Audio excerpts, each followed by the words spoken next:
काफी पुरानी बात है। विजयनगर में राजा विजयकांत राज्य करते थे। उसी राजा के राज्य में ही एक बहुत बड़ा व्यापारी भी रहता था। समुद्री मार्ग से व्यापारी देश विदेश के अंदर बहुत सी कीमती वस्तुओं का व्यापार करता था। इस वजह से वह पूरे राज्य में सबसे ज्यादा धनी व्यक्ति था। सभी लोग इस बात को अच्छी प्रकार जानते थे कि उसका कारोबार उन सबसे बड़ा है।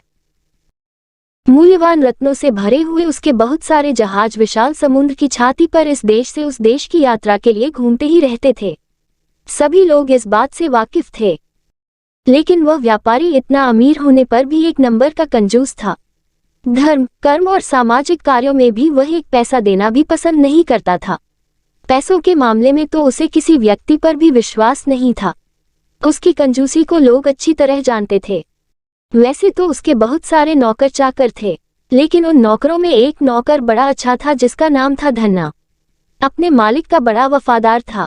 हर समय वह साए की तरह अपने मालिक के आगे पीछे घूमा करता था। लेकिन वह सेठ उस वफादार नौकर का भी भरोसा नहीं करता था। फिर भी उसे सेठ के व्यापार की बहुत सारी बातें मालूम रहती थी और नौकरी के अलावा सेठ उसके साथ थोड़ी बहुत रहमदिली बरतता था और उसके साथ नम्रता से पेश आता था। समय पर वेतन देने के अलावा वो उस नौकर को खुश करने के लिए इनाम भी देता रहता था। कभी कभी चोरी चुपके से उसकी मदद भी कर दिया करता था। उस सेठ की ज्यादातर जिंदगी समुद्री सफर में ही गुजरा करती थी, लेकिन फिर भी वो तैरना नहीं जानता था। जब कभी भी उसका जहाज समुद्री तूफान में फंस जाता था, तब उस समय उसकी जिंदगी मुल्लाहों की दया और सहारे पर निर्भर हो जाती थी। इसी प्रकार एक दिन की बात है, उसका जहाज भयंकर तूफान में से जैसे तैसे ही बच सका। उस दिन वह मौत के मुंह से बाल बाल ही बच पाए थे। जहाज पर सवार सभी लोग कह रहे थे कि आज उन्हें दूसरा जीवन भगवान ने दिया है। लेकिन धन्ना को अपने जीवन से ज्यादा अपने मालिक के जीवन की फिक्र हो रही थी। जिस समय तूफान आ रहा था, उस समय वह अपने मालिक के पास खड़ा होकर उनका साहस बढ़ा रहा था। थोड़ी देर के बाद जब तूफान थमा तो धन्ना ने सेठ जी से कहा, सेठ जी, आप हर वक्त समुद्र की लहरों के बीच रहते हैं।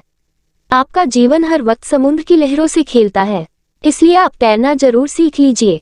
बुरा समय आते देर नहीं लगती। न जाने कब क्या हो जाए, बुरे समय को आखिर कौन देख पाया है। धन्ना की बात सुनकर सेठ जी हंसने लगे और बोले, तुम ठीक कह रहे हो धन्ना, मगर तैराकी सीखने के लिए कम से कम 2 सप्ताह का वक्त तो चाहिए। इतने वक्त में तो मुझे लाखों का घाटा हो जाएगा। मैं ये बिल्कुल नहीं चाहता।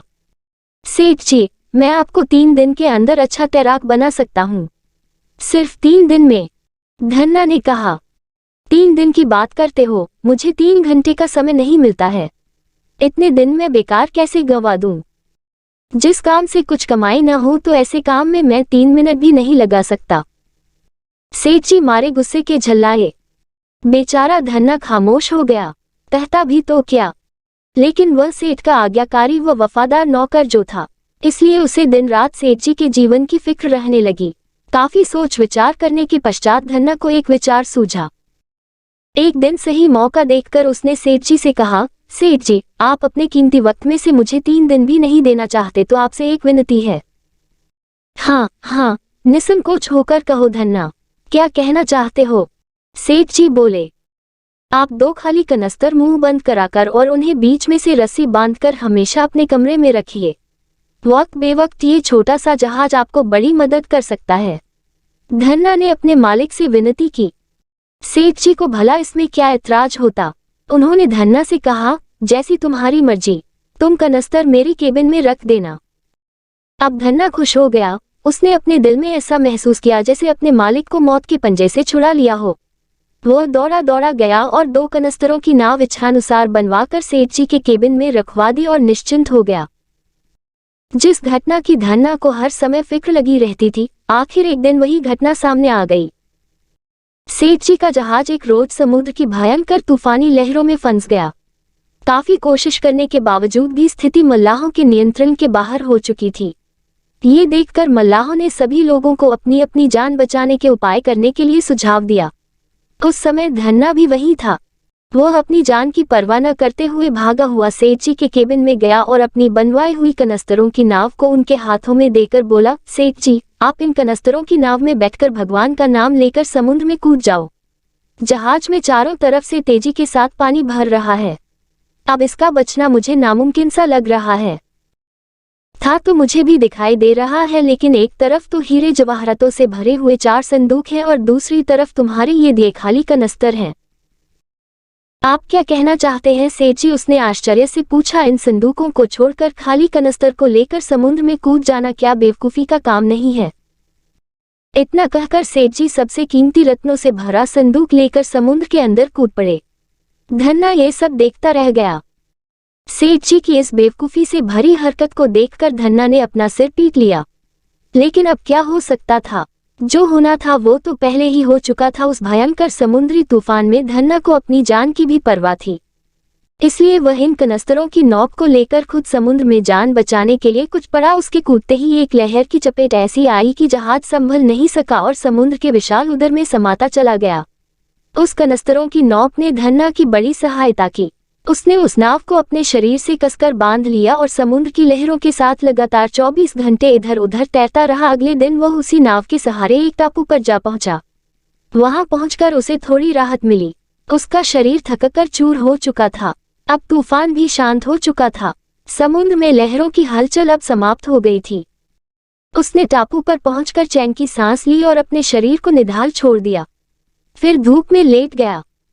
2-3 घंटे आराम के बाद उसे बड़े जोर से भूख लगने लगी। वह भोजन की तलाश में इधर उधर देखने लगा। थोड़ी ही दूरी पर उसे समुद्र के किनारे एक बक्सा दिखाई दिया। वह भोजन की तलाश करते हुए उसी संदूक के पास जा पहुंचा।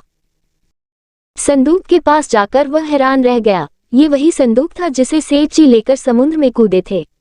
लहरों की हलचल अब समाप्त हो गई थी। उसने टापू पर पहुंचकर चैन की सांस ली और अपने शरीर को निढाल छोड़ दिया। फिर धूप में लेट गया।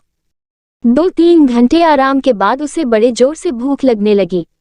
वह भोजन की तलाश में इधर उधर देखने लगा। थोड़ी ही दूरी पर उसे समुद्र के किनारे एक बक्सा दिखाई दिया। वह भोजन की तलाश करते हुए उसी संदूक के पास जा पहुंचा। संदूक के पास जाकर वह हैरान रह गया। ये वही संदूक था जिसे सेठ जी लेकर समुद्र में कूदे थे।